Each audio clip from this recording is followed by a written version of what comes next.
cute. Thank you so much, Michael. How's everyone feeling? Happy Saturday? We're doing good? Did we see the shorts program? Amazing. Amazing. We love it. We love this energy. Yeah, huge thanks to CION and Cinefest, obviously. So I would love to go along and just get you guys to tell us a little about yourselves. We have a seriously lined up, stacked panel here, so I'm really excited. So Katie, do you want to take off and let us know a little bit about yourself? Absolutely. Thank you, Mariah. Thank you, Michael. Thank you, everyone.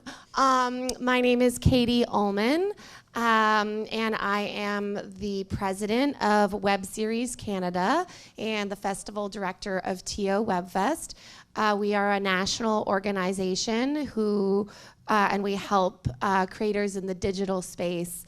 We run different programs throughout the year and celebrate digital creators. And it's my first year in this role, so I've been learning a lot. And I'm also an independent producer, and I recently have a series out on Bell 5 TV1 called Cows Come Home. Check it out. So yeah, writer, producer, director, you know, it's Canada, we do it all. Amazing. Tope, how about you? Hi everyone, my name is Tope Bavalola. I'm a writer, director, producer, and digital content creator. I've been writing since I was very, very young. I grew up in Winnipeg, actually. Shout out Winnipeg. Give it up for Winnipeg. Yeah. And yeah, so I've been in Toronto for, it'll be 5 years this January. And so yeah, I started doing content creation about 5 years ago as well.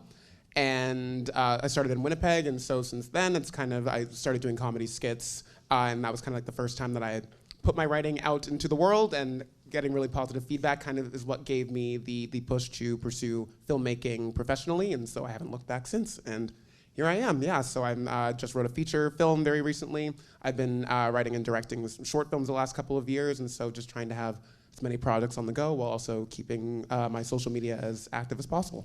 And it's pretty active. I mean, you got a quite large audience on TikTok too. Yep. A couple million. And Zach, how about you? Hi guys, I'm Zach. I am a filmmaker, director, editor, Canadian everything kind of deal. Started doing films when I was around like 8 years old. I had the family camcorder, started making movies, filming. I grew up on a farm, so filming our farm animals, my sister, my parents, and eventually learned that I can make a career out of it, pursue doing narrative films. So I've done 2 feature films, prepping for my third. After my first feature film, I hated filmmaking and wanted to get into content creation because I just didn't like the corporate aspect of filmmaking. And so I pursued doing filmmaking on YouTube for the last 10 years, building an audience, doing all of that, teaching, educating, and sharing my process. And then just recently finished my second feature last year. And yeah, I love everything movies. I don't hate filmmaking anymore, by the way. I like it. It's very fun. You're like, oh, I'm on a panel for a guy who hates filmmaking? No, absolutely love it. Can't wait to share it with you guys. And thank you all for coming out. Amazing. And Scott Benzie. Hi, everybody. Thank you for coming. Thank you, Michael. My name is Scott Benzie. I'm the Executive Director of Digital First Canada, which is an advocacy group for digital creators, working with the government and platforms to make sure creators' rights are represented. I am also the CEO of Buffer Festival, which is a theatrical showcase for digital creators that both Tope and Zach have been a part of. And that's kind of morphed into us being the catch-all organization for people who want to get into YouTube. We're consultants with broadcasters who are getting into YouTube now. We consult with creators on their channels. We consult with brands on how to integrate with creators and how much creators should charge and all that fun stuff. It's true. Buffer's pretty epic too. Amazing. And for those of you that I haven't met yet, I'm Mariah Owen. I'm an actor, writer, producer, director with my production company, GTE Productions. We focus primarily on scripted content, and I love digital too. So I would love to get into it. Online platforms have democratized artists and being, anyone can start a YouTube channel, create their own web series, all of that. So what are some things that, you did to stand out? I'd also love, how did you find other collaborators and your community in the digital world? Zach, you want to take it? Oh, I just took the microphone. I don't know. I didn't know what to say. I was like, hey. I just saw that coming in my foreground. Yeah, so as far as building community and I guess like learning the whole filmmaking thing. So again, I come from traditional filmmaking. So that's scripted content, trying to go up the path of working your way up the ladder, making a movie. When I was 21, I made my first feature film. It was a first-person zombie movie, and it did quite well. We got distribution, all that fun stuff, and then I got screwed over by the distributor, didn't make any money at the end, and was kind of burnt by that. So yeah, I went over to YouTube to try and explore making stuff by myself, and it was really freeing. And I'm sure, how many of you have done YouTube or any online content creation stuff? Okay, so a lot of you. So you understand the freedom that it has, along with all the anxiety of numbers and metrics and all of that stuff, which I'm sure we can talk about. But there's a really freeing... So sorry. The producers of the last movie did not like that. Hello? Use another mic? Here. Yeah. That's what happens when you talk about a distributor. Yeah. I'm scared. Sorry about that, That's guys. okay. You know what? The microphone was just so excited about what you were saying. Yes, yeah. I'm sure you all were thinking the same thing.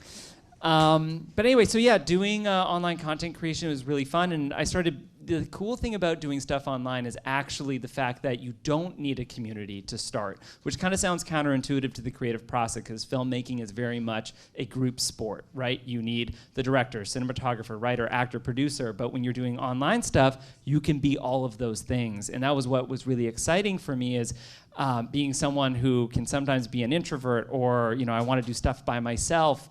I could wrap it up in a week and then produce it and get it out, versus when you go the traditional path, it can take a year to 2 years for a select number of people to see your project, and that's if it does well. So for doing YouTube, it's like, okay, well, I could publish something, a couple hundred people could see it, or a couple million people could see it, and there's something really freeing about that process. So while the community has grown, actually my fiance's in the audience right here, Jackie, her and I work on projects together all the time. We've really found a fun process of doing kind of these micro films. So it would be myself, behind the scenes person, and Jackie, and that's about it. And we've been able to produce high quality stuff that I would say is like 70% quality in comparison to, let's say, Hollywood's 100%. The stuff that we're able to produce looks like about 70% of what that is, and I'm okay to lose 20 to 30% in the equation if that just gets more stories out. So, And what do you mean by that additional 20 to 30%? Because I've seen your stuff and I watch a lot, and it's very similar and very comparable, if not better. thank you. Yeah, thank you so much. I think there's like this, I think about it as like a graph. So it's like, if this is Hollywood or that A24 indie, YouTube with, a Ronin 4D or a Sony FX3 or the, gear that it's around $5,000 worth can get you this far, and you can get that far on a budget of $5,000 or lower. This is $1 million plus. So really that little gap, what you're missing is a team that can dial in the image to make it look better. You're losing a sound designer who can really do a 5.1 audio, or make sure that every actor is wearing a lav and you have a boom mic. So there are technical things that you're losing. There's technical things you're losing in post-production. And if you're not gifted with being in a relationship with an incredible actor, you're losing quality on acting as well. So everything lowers its, degree, but I think you can do so much to, you can get to that 70%. So as far as stuff that you're losing, I think it's circumstantial, but what you do gain is more flexibility, more money, more problems, right? So if you have a higher budget, you might actually not get the location you were dreaming of, because the location you're dreaming of requires you to sneak in and shoot it really fast. If you have a full team and millions of dollars, you can't just sneak in. You can't just go quick with you and your friends. You have to get permits. You have to, and I'm not saying do stuff permitless, but, We have some great representatives of our unions in the crowd right now, so... So anyway, I could talk about this forever. Yeah, no, but I think it raises, so many valuable points. You just start with what you have and who's around you, and I think also the power of a cold email, reaching out to collaborators that you respect. Katie, I know you've been a longtime collaborator, longtime leader. You've done multiple web series and films, and both as an actor and creator. So maybe you can speak on how you found your community. Yeah, absolutely. So I started out as an actor, and I was cast as a murder victim 7 times. And then I thought, you know what, these aren't the parts that I trained for. I would like to do different types of parts. So then I started writing and producing and created my own production company, just to take some of that power back, and have kind of grown it over the years, every project getting a little bit bigger. And I think in terms of collaborators, it's a little bit trial and error, because sometimes, creative relationships are hard, and you find your people over time. And I feel like it's taken me 15 years to have a really solid group of people where we have the same values and work ethic. And I think when you're embarking on building your team, from every phase, if you're hiring a writer, or maybe you're collaborating, and all the way through to post, and really, like, if I could give any advice, it would be look for people with similar values, and sometimes you guess wrong, and sometimes you guess right, but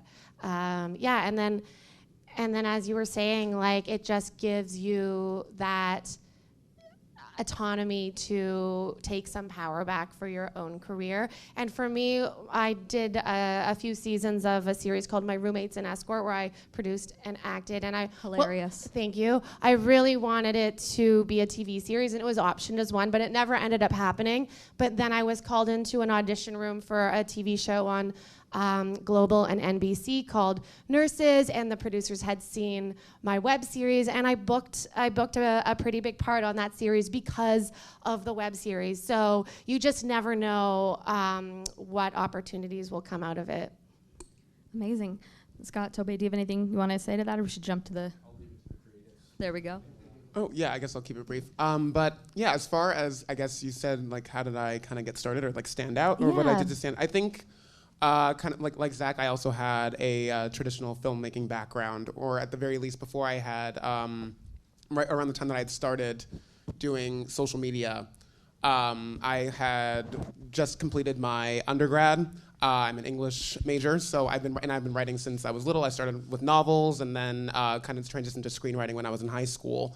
And so I think kind of having that background as well, and just having a passion for storytelling and film, like as a kid, and then kind of like learning a lot of that on my own, I think kind of gave me a good foundation when it came to short form content, because in reality, and I think we'll talk about it a little bit later in this panel, but really it's just, social media was just another platform to be able to tell stories. And I think kind of having that understanding of storytelling was, I didn't really think about it at the time that I was like doing it. I just thought I was just like making comedy videos, comedy skits, but I think what kind of got me that start and kind of growing that platform faster than I initially thought I would was just, I think, having that understanding. And I think people resonated with that a lot. And so I think, yeah, just kind of having that foundation was crucial to kind of start growing that community. And then as far as collaborating with people, as Katie said, it's really great to like find that group of people that you work really well with, and kind of having a foot in the traditional and the digital space has kind of allowed me to work with people on both sides of that spectrum, where with the last few short films that I've worked on, I've actually worked with exactly the same crew, which has been fantastic. And that crew is comprised of friends of mine that I met in film school who are really, really talented individuals. But also, as far as like in front of the camera, I actually have been working a lot with some fellow digital creators who are also very talented actors in their own right. And I think being able to kind of see the talent on the side of like, as an emerging filmmaker, seeing talent from other emerging filmmakers is great, but also having a foot in the digital space, being able to see really talented individuals there as more than just TikTokers or influencers or whatever has been crucial, because it's just untapped talent that because of my very unique position, I'm able to kind of utilize their talents and be able to like make something that I'm really, really proud of and that they're really proud of. And it's just been, yeah, it's been a really great working relationship since then. That's phenomenal. It's great when you find your collaborators and you all uplift each other, you know? I would actually really love to chat about, you know, does content dictate format? I know we were briefly touching on that subject. I think you kind of lightly just grazed over it right now. You know, we're seeing so many changes, so many opportunities in how we're able to view content, how we're able to create content, and how do you create any project keeping all of these different formats and platforms in mind?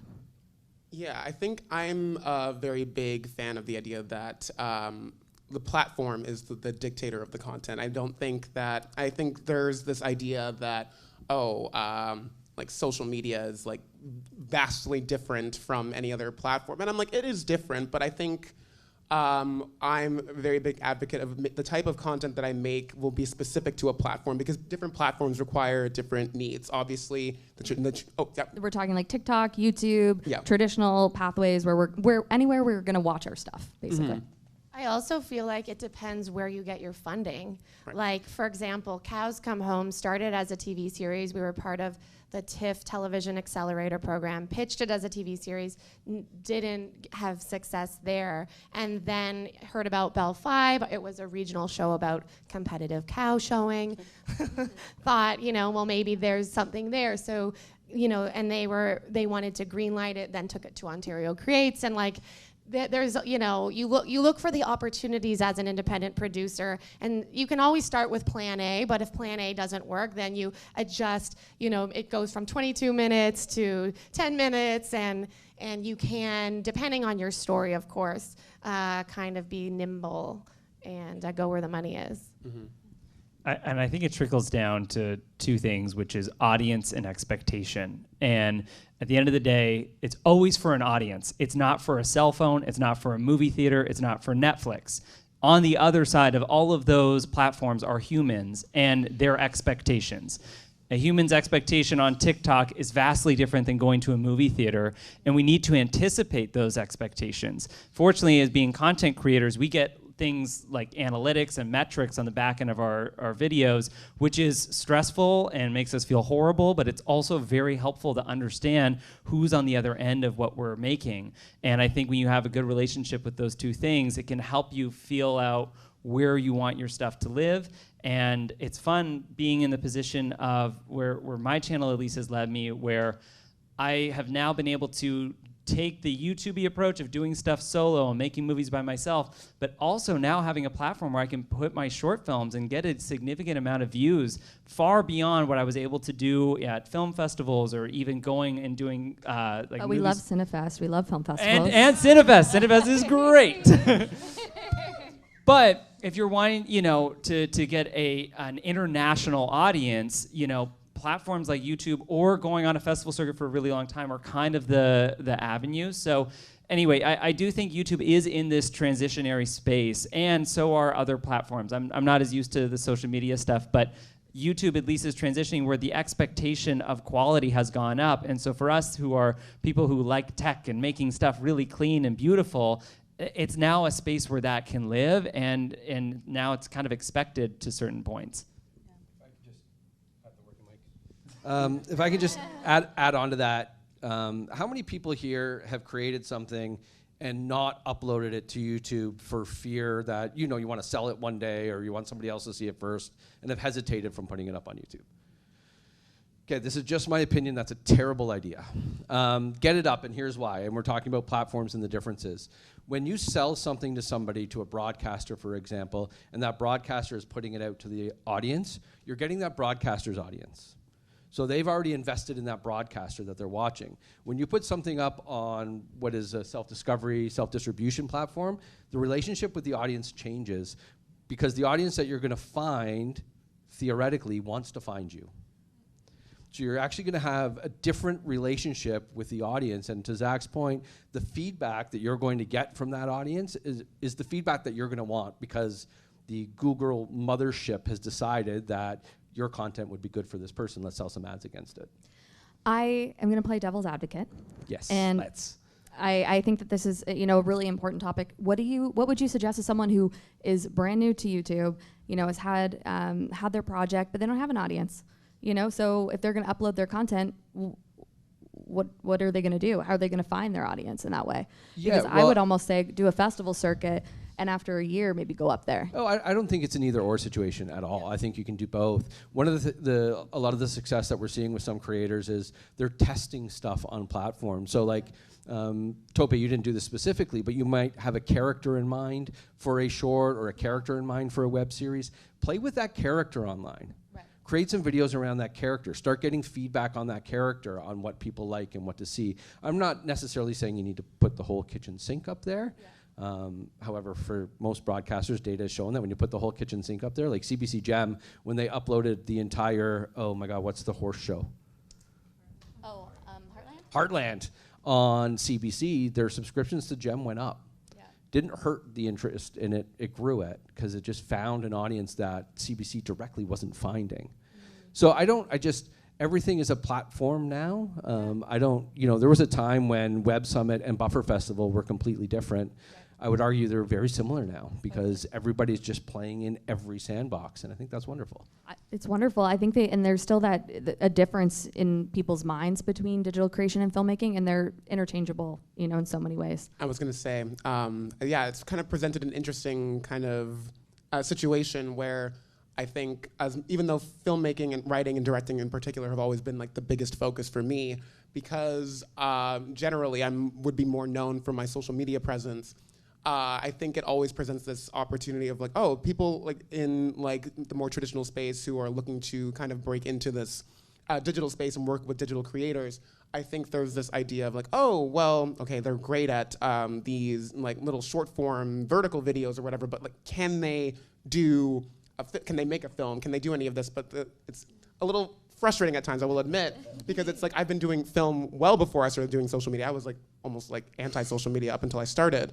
And so, but like you're only going to see what I am presenting, and obviously because the content that I'm creating is going to be, I'm taking the platform that I'm posting it into account, and so like it's optimized for the platform. So if I'm making vertical videos on TikTok and YouTube Shorts and Instagram because that's what would work best on that platform. It doesn't mean that I can't do any of these other things. It doesn't mean I can't write like a feature-length screenplay because I've been doing all of those things well before I started social media. But like, I think it's really trying to make sure that people do understand that like creators in the digital space optimize their content for the platforms that they are distributing on. And so like I'm not going to make a feature-length vertical video for TikTok because that's just not what's going to work on the platform. Yeah. And so I think it's just trusting in creators as creatives and saying that regardless of the platform that they are working with, they will be able to create something good.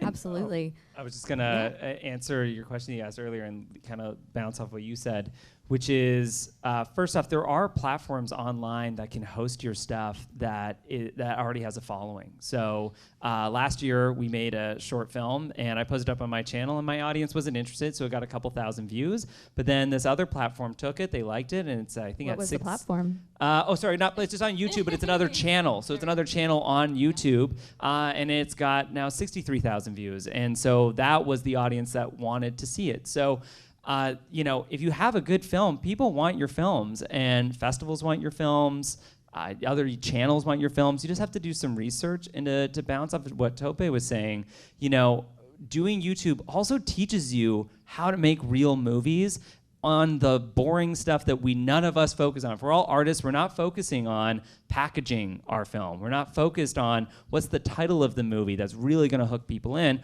We're thinking about the script, the artistry, all of that stuff. But doing stuff like YouTube, Instagram, or TikTok teaches you, how do I package this so people actually want to see it? And if people don't want to see it, then I'm not going to pursue that film. And it's a very anti-artist way to talk about stuff. But stuff that YouTube has taught me is, if I don't have a good title thumbnail, I won't pursue doing that YouTube video. And with screenwriting, it's the same way. If you don't have a good log line or script title, you probably shouldn't make the movie.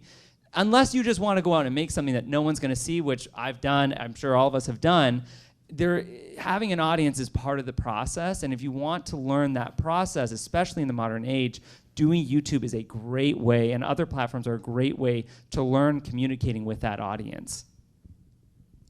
Katie, I would love to know for you, especially with Cows Come Home, did you kind of have a social plan in place that you guys were thinking of? Did you guys shoot verticals as well when you were, creating all of the episodes? Because that is something that, I take into account when I'm creating films that I think a lot of people do. It is also important to have the packaging depending on your format, right? So what did you do? Absolutely. We definitely have really focused on building our social media and having content for social media. Even on set, we had a designated person and have continued posting. We actually went to camera a year ago yesterday, so it was a pretty quick turnaround. And I think just also taking into account who your audience is. So Cows Come Home is more obvious because it's it takes place in the 4-H world of regional agricultural fairs. So we very early on partnered with 4-H Canada, which is the organization that runs these fairs all across the country. The Royal Winter Fair is the pinnacle of this circuit.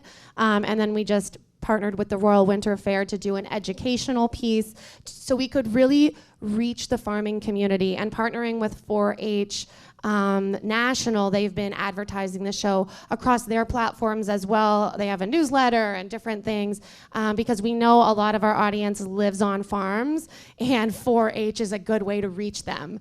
So like really thinking about what your show is about and who you're trying to reach. And then in terms of the other part of our audience, it's for millennial women. The central relationship is about two best friends who are there for each other and drive each other crazy and who help each other through a really hard time. So that part of the audience is who we're connecting with on Instagram, because that's where we are. So yeah, it's been kind of a two-prong approach to marketing that we really thought through early, and had to also because of our Ontario Creates application. And I used to hate funding applications and see them as very daunting, but it is just a part of, it is just a part of the work that you'll have to do eventually anyway. So that actually helped us thinking early about audience, but yeah, it wasn't exactly the same in that we didn't test it in the same way that these guys have, but we were very clear on our audience from the beginning. And also, did you hire a grant writer for all of your applications, or did you guys write your own? No, we do our own. Yeah, you get better at it. Amazing, and there are a lot of ways out there to get your projects funded too. Scott, you are such a phenomenal advocate for creators all across the country. I would really love to know, especially with the work you do with Digital First Canada, what are some things that you see changing that are exciting in this space for creators, and how to protect ourselves, but also things we need to work on? Yeah, so I mean, thankfully there's a recognition at a government level that digital self-distributors, we're still trying to find the right term. It's called my organization Digital First Canada, and I hate it now because it doesn't make any sense. Anyway, there's a recognition at a federal level for funding that these creators mean something, they are artists, and that their chosen method of distribution really shouldn't hold them back from grants. So the CMF has launched a pilot program for digital creators that doesn't have a broadcaster attached to it. And the IPF is the Independent Production Fund, so you can find that online. That one's CMF. Oh, see, you said IPF? Did I? Yeah. Oh, well, the IPF is coming out with one for non-film related stuff, for series stuff. I doubt anybody's from BC, but TELUS has a fund now for digital creators as well. So seeing that is great. We're also seeing broadcasters tie into digital creators like never before. They're trying to capture the magic. I think a lot of times they're doing it the wrong way. They want to hire, Tope's character or Zach's character, and can you make this show, because it's successful on TikTok, it'll certainly work on our broadcast channel, and that has never worked in the history of the universe. I always tell broadcasters when we talk to them, hire for talent, hire Tope as a writer, hire Zach as a director. Their content resonates because it's good, not because of the character that they've created. But we're seeing a real working relationship with them. And now, with who here is familiar with Bill C-11? Yeah. Okay, a few hands. So there are some changes coming to what is deemed, Canadian content. Whether or not digital creators will be included in that, we'll wait and see. But there are some funding mechanisms coming that didn't exist before for you guys to be able to self-distribute your content without a broadcaster attached. And I think that's wonderful.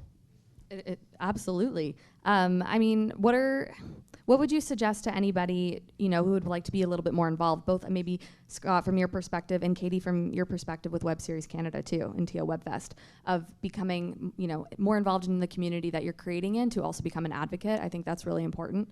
You can't sit around and hope things change and not become involved. Yeah, I'll keep it short. Okay, then, like you go, experiment. Don't be afraid to experiment and find people who are into your stuff. Yeah. The beautiful thing about online distribution is community is out there, and it can feel very isolating at times, but it also can feel very rewarding because you're going to find people of similar interests. Yeah. don't be afraid to, I mean, there's a term out there now, press publish. Don't be afraid to press publish. The biggest hindrance to starting any of this is starting it. There are a lot of nuance and stuff that we can talk about that, I shouldn't do this because of this. The benefit of pressing publish outweighs all the bad stuff, and there is some bad stuff. And then the other thing I would say, is connect. Each city in Canada has local creators that do a lot of good work. You can reach out to Digital First Canada if you want to meet some people in Sudbury. We have a database that we can probably share with you. Yeah. Amazing. And Katie, how about you with WebSeries Canada? Yeah, for sure. I echo so much of what Scott says. I mean, community is so important as well. Don't be afraid to press publish.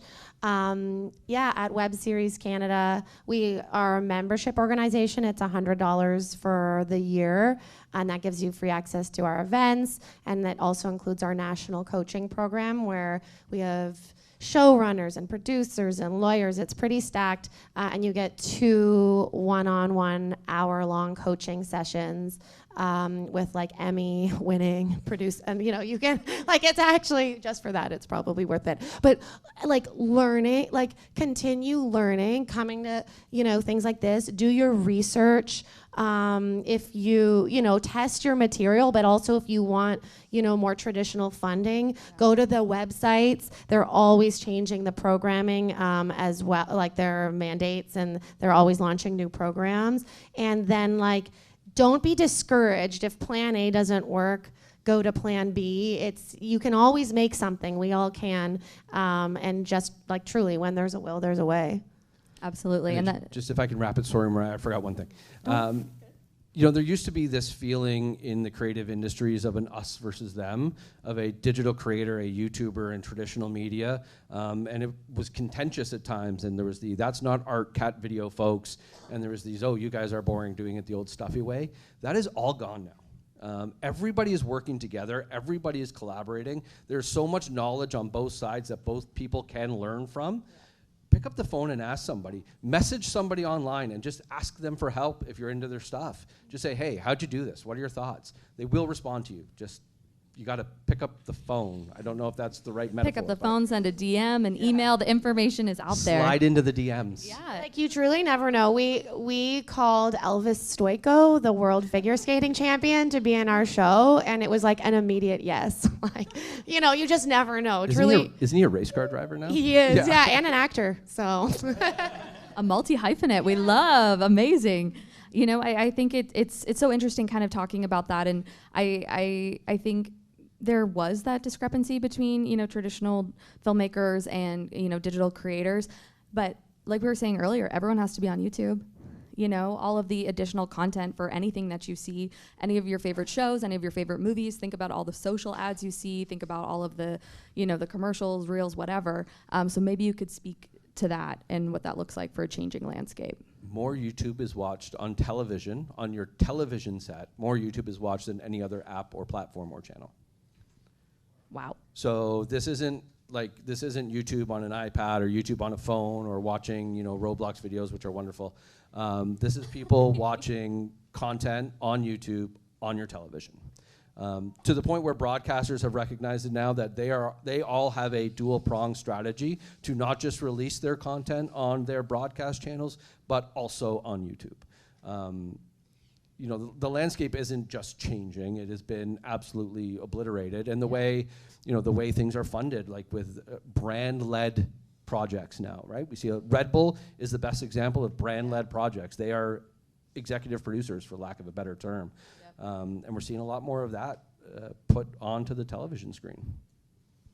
True. I mean, and it's a whole other panel within itself, but even just the worlds of, social, branded, and filmmaking all coming together. I mean, I was watching the latest episode of The Summer I Turned Pretty, and it was sponsored, sponsored by a coach and another, all of these little videos that were clearly, not shot in a cinematic way, but we're getting money to tell our stories in all these different capacities. So I think it's great to have an open mind. I just want to do a really quick time check. 10 minutes. Oh, perfect. Make sure if you guys have any questions to scan the QR code, and then we'll be able to get into our Q&A pretty soon. Zach, you touched on earlier, the difference of the 70 to 100%.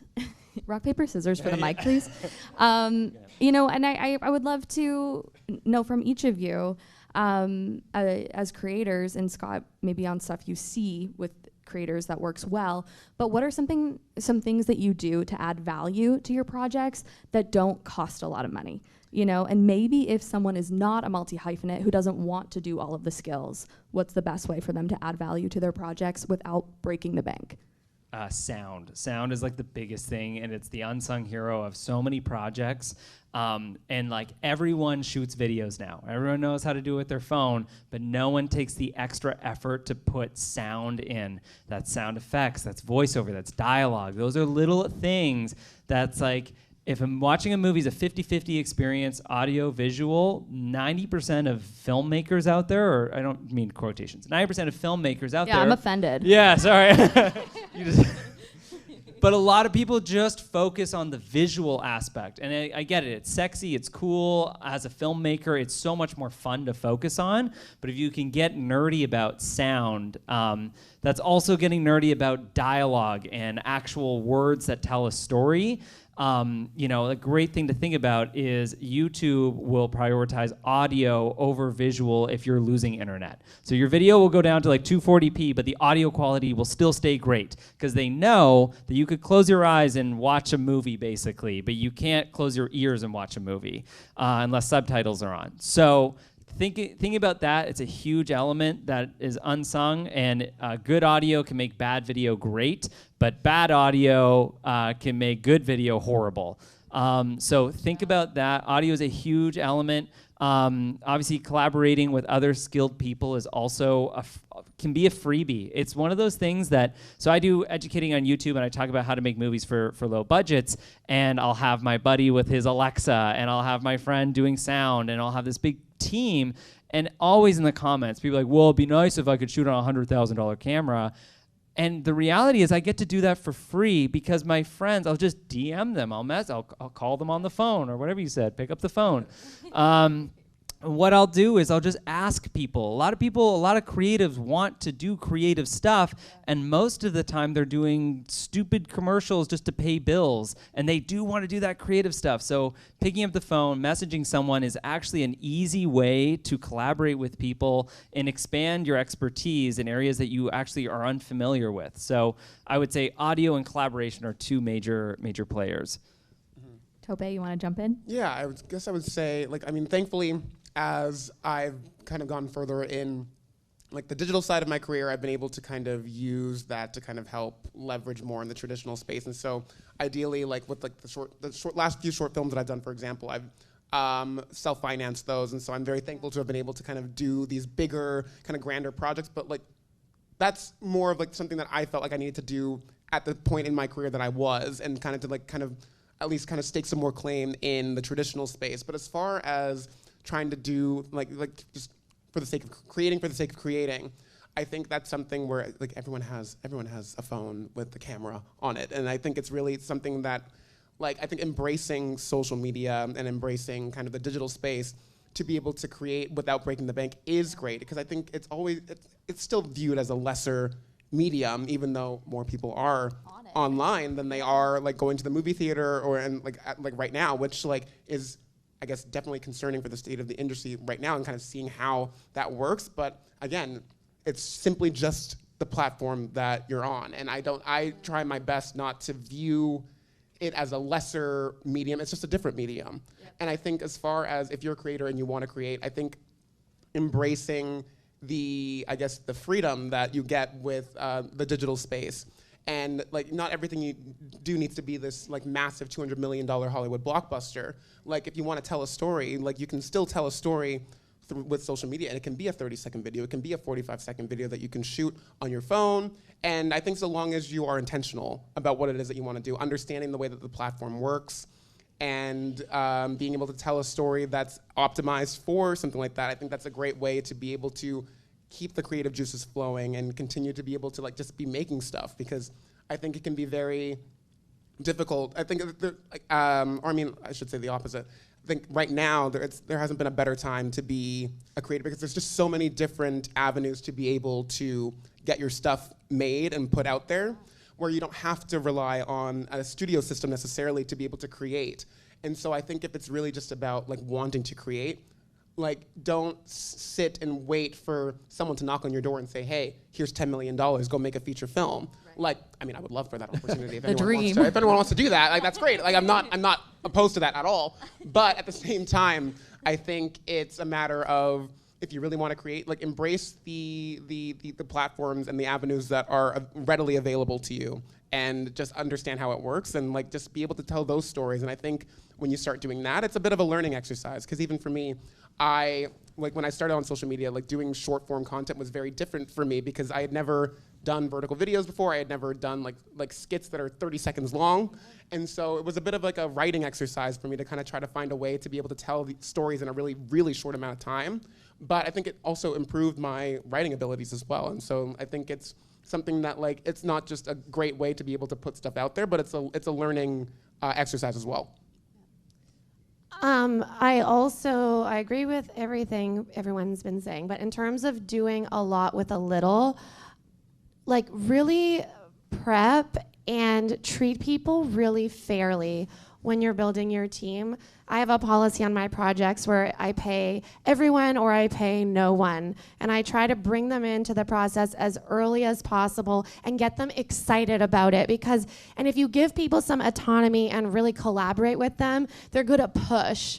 And when you have a little bit of money, you need your team to push and be excited about it. And that's been something that has really, really served me well. And then the other component is with marketing, which is really important.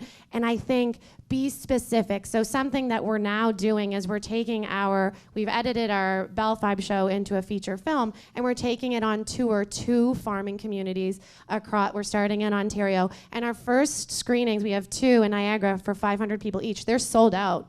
And like really thinking about, like, how am I going to make the money back? We don't have a big marketing budget, but we're relying on these communities for word of mouth. So thinking like really specific, and then and looking at different ways. Like you have something on social media. For us, we have something on Bell 5. Now we're licensing the movie version, and we're taking it on tour. Like look at all the formats and play in all of them, and kind of see what works for you.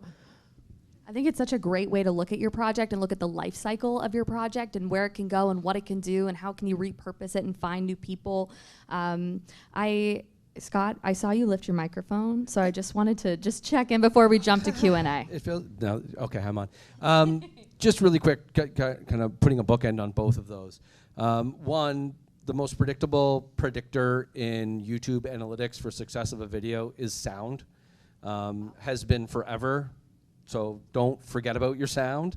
The other one, and this is just where there is a difference from traditional media and how you might put out your shows or your web series if you're going to use online platforms, is the first 3 seconds. So when you're creating a film, you might have some awesome drone shot over the cityscape of Toronto. If people aren't looking for that specific thing online, they're gone. Yeah. So the way you edit when you put stuff up online might want to be a little bit different, because it's actually less than a second, but I like to say 3 seconds because I don't believe that it's less than a second. I mean, we live in a world where we're constantly inundated with new things and new information, and we scroll. So I think, how do we, from every level of in every creative position, grab people's attention? Whether that obviously is creating online, your opening shot of your feature film, if you're an actor, your self-tape, what are those interesting things that grab people and pull them in? I'm so impressed and admire and respect all of these creators. I've known pretty much all of you for a million years. So please give it up for them one more time.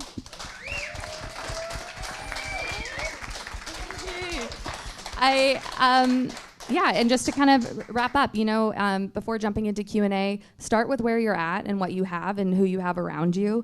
And just like Scott said, press publish, upload something, try something, get out of your comfort zone. I think that's the biggest thing that we're trying to get across with this panel, and that it's totally possible and plausible. Michael, you want to tell us what our fun questions are? Great questions, and very well worded too. Some good writers out there. What type of remuneration can productions make on YouTube, TikTok, and other social forums? Who wants to take this one? I can take it. Who asked it? It's weird not knowing. Hi. So that's a difficult question, obviously. In Canada, the answer on TikTok is $0. There is no TikTok fund for TikTok creators yet. The government is currently in the process of kicking TikTok out of the country. Do you want to just explain to people that might not be familiar what the creator programs are on those platforms really quickly? So in the US, TikTok has a creator program where you get paid based on percentages of views. That doesn't exist in Canada, won't exist in Canada in the near future. YouTube is a little bit of a different beast, so you have to get monetized first. So you have to get your channel approved for monetization. Those benchmarks have been lowered dramatically in the last year. It's much easier to access. Do you know what they are? Could you share them with the group? I think with the introduction of shorts, off the top of my head, I don't want to say because I'll sound really dumb if I get it wrong.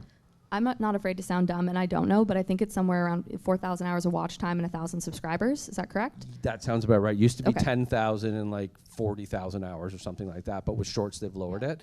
And then you get paid a X number of dollars per 1,000 views. So, YouTube can be used. It depends. If you're somebody who's uploading something every day and has a community and a following, it can be a really, really, really, really, really lot of money. If you're a filmmaker who wants to test things and find an audience and upload and grow and learn, it's probably not a lot of money. I can't think off the top of my head of a feature film that went up on YouTube and made somebody rich, but I do know a bunch of creators that have uploaded a feature film and turned that into film deals with other broadcasters and got really, really rich.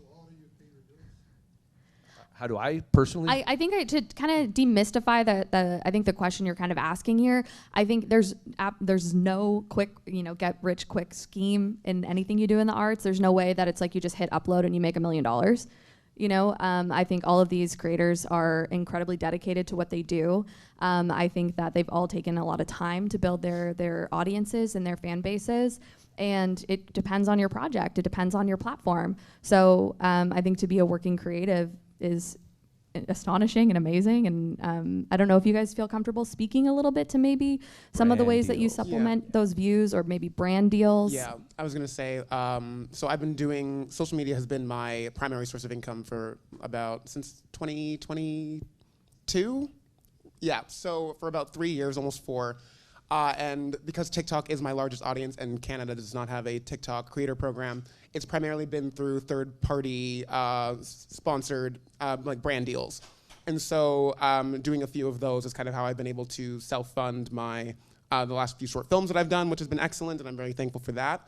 But but it really is, it depends on the creator, and it depends on the size of their platform, it depends on a variety of factors. And so it's not necessarily a consistent metric. It's really going to be, because it's third party and it depends on the brand that you're working with and like the budget that they're working with. And so so there's a lot of different, there's no like one size fits all way to do it, but I'm very lucky to kind of have been in a position where I'm able to kind of monetize it in that way, even if I can't monetize TikTok directly.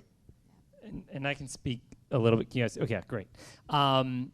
My channel is much smaller than what Tope has. So what I've got is around 130,000 followers. And with that, I'm not paying our mortgage or anything with that. But, basically Google and YouTube doesn't pay you a lot of money when you're below 1 million, let's say. On like a good month, maybe I'll make $300 off of them, That's not where the money's at. And even if you're getting millions of views, like you're still not like a millionaire from Google or YouTube. You gotta do that every day. Every day, yeah. And so it's a grind. Or you do the sponsorship route, which can bring in, $2,000 to $10,000 a month, depending on how many you're doing. Or more. Or more, depending on the scale of the audience that you have. So it can be lucrative. I still have a job that I go do and shoot and do that sort of thing. So YouTube for me is just a creative outlet. Yeah. I will say you're not locked into Canada. So God bless our country. I love it very much. American companies have much larger budgets than Canadian companies. So being online, unless you're an identifiable Canadian political commentator, I mean, Tope, you probably get a lot of deals with U.S. companies. Surprisingly, You It's should a get mix. more with U.S. companies. Okay, well, yeah, no, I've worked with U.S. companies, but in like recent times, it's definitely been primarily Canadian. Yeah, But I will say the difference is like a deal with Best Buy Canada for sponsorship, for example, could be in like the $5,000 to $10,000 range. A deal with Best Buy US for a Canadian creator is like $50K US. So it's a big difference. And it depends on the platform too. If they're getting content out of it and they can publish it on their stuff, then all of a sudden the rate goes up. If it's just on your channel, then the rate changes. So it's also audience and platform. Thank you for your question. Next question.